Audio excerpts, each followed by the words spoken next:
समस्त जीव विज्ञान में मानव योनि सर्वोच्च योनि मानी गई है। 84 लाख योनि में मानव जीव को श्रेष्ठता के शिखर पर माना है। भारतीय दर्शन के अनुसार मानव निरंतर किसी न किसी कार्य में कर्मरत रहता है। इस कर्म के भी 3 भेद माने जाते हैं: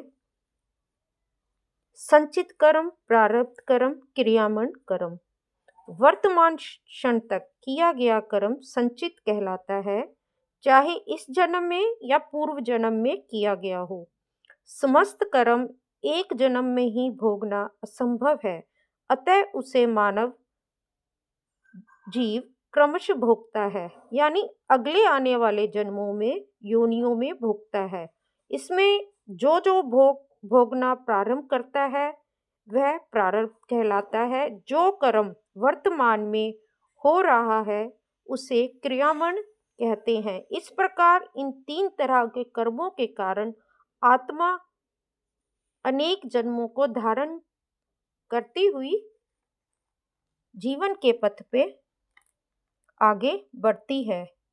आत्मा का संबंध स्थूल काय से है और जीर्ण वस्त्र के समान वह शरीर छोड़ती रहती है, पर दूसरे शरीर के लिए लिंग व पिछले संस्कारों का संबंध उससे नहीं रहता है। ज्योतिष इसी को तो स्पर्श करता है। यही ज्योतिष विज्ञान का मुख्य जड़ भाव है, ज्ञान है कि आत्मा वर्तमान स्थूल शरीर में रहते हुए भी जन्म जन्मांतरों के संबंध से संबंधित रहती है। जो ही प्राणी जन्म लेता है, माता पिता, भाई बहन, बंधु बांधव आदि से मिलकर उसका अपना अलग छोटा छोटा एक संसार बन जाता है। परंतु बालक जन्म से ही क्रियाशील नहीं होता। 12 वर्ष की आयु तक वह प्राय पराआश्रित रहता है। अतः 12 वर्ष की अवस्था तक ज्योतिष उसके ऊपर उतना प्रभाव नहीं दिखा पाएगा, यानी ग्रह नक्षत्र इतना प्रभाव अच्छा बुरा नहीं दिखा पाते जितना कि उसके बाद। मनोवैज्ञानिकों ने क्रियाशीलता के आधार पर मानवीय व्यक्ति को, यानी मनुष्य के जो व्यक्तित्व होता है उसको 2 भागों में बांट दिया है। जैसे कि मनुष्य के बाहर का व्यक्तित्व यानी बाह्य व्यक्तित्व और आंतरिक व्यक्तित्व। बाहर के व्यक्तित्व के अनुसार मानव जन्म लेकर अपने पूर्व जन्म के विचार, भाव व क्रियाओं के अनुसार अपने को ढालने का प्रयास करता है। धीरे धीरे वह व्यक्तित्व का विकास करता है।